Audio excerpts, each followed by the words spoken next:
All right, today I have a Chrysler 200 and I'm going to show you how to turn on and off the parking brake, also called the emergency brake or the e-brake, in this particular vehicle. All right, before we get started, could you give me a thumbs up and also subscribe to my channel for more great content if you want to. If you don't think it's great, you don't have to subscribe or do any of that stuff. All right, well, anyway, so I'm behind the steering wheel of the vehicle, as you can see.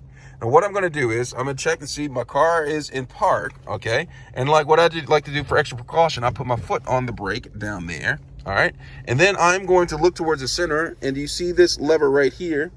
I'm going to take this, press down on it, and then pull it up all the way until it stops, and then release the button, and the parking brake is engaged. And it shows you, if you look up on the instrument panel, it says brake right there, all right? Do you see that? Brake.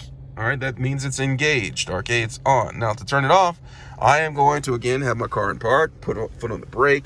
I'm going to come over here, lift it slightly, press the button, and let this all the way down, and then release the button, and then look, up on the instrument panel, the brake light is gone. And that's how you turn on and off the parking brake. Let me know if you have any questions.